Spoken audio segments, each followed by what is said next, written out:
Привет, друзья! Наконец-то сбылась моя мечта, и я сам приготовил тирамису. Именно в виде торта. Сейчас я вам расскажу поэтапно, что для этого надо сделать. Первым делом я сварил кофе, свежий, крепкий, и переливаю его в тарелочку для того, чтобы он остыл. Сыр маскарпоне, основной компонент, 250 граммов. У меня 24 печенья дамские пальчики, савоярди.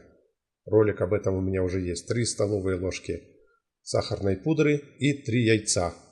Я делю желтки с белками, перекладываю их в отдельную тару, потому что они будут взбиваться отдельно. Причем белки в меньшую тару, а желтки в большую, потому что все действо приготовления крема для торта будет происходить в большой таре. Дальше я к желткам в большую тару, как я уже говорил, добавляю 3 столовые ложки сахарной пудры, слегка смешиваю это ложкой, а затем уже работаю миксером. Взбиваю до состояния, когда уже желтки увеличатся с сахаром вместе в объеме где-то в 2 раза и станут белыми.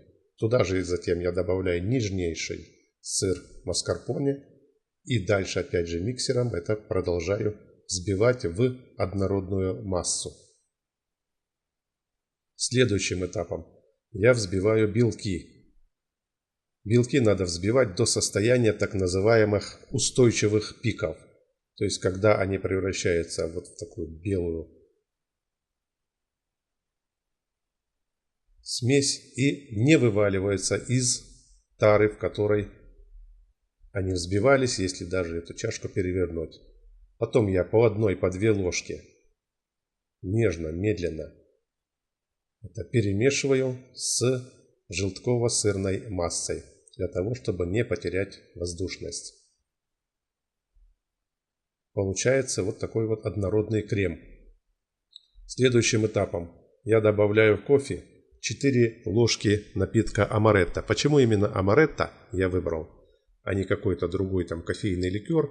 Потому что в амаретто есть приятный привкус миндаля. Это немаловажно. Следующим этапом я беру тару, в которой буду собирать торт, и буквально на секунду, окуная печенье савоярди в кофейно-ликерную смесь, выкладываю их на дно плотненько.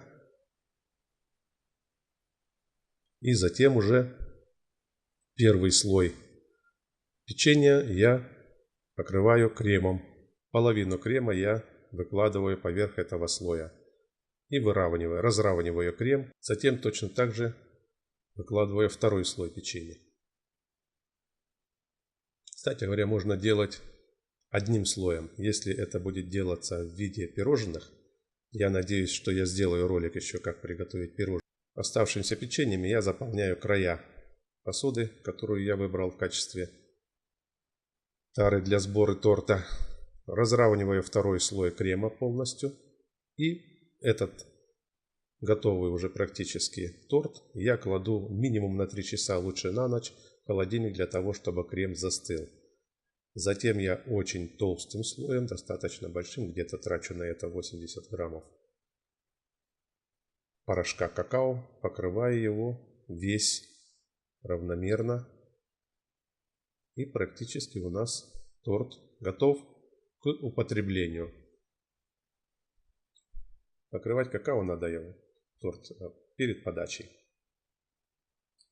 Все, можно дегустировать. Нежнейший, вкуснейший торт тирамису. Друзья, подписывайтесь на мой канал. Жмите на колокольчик для того, чтобы не пропустить новые ролики. Их у меня еще будет много. Пишите комментарии, делитесь с друзьями ссылками.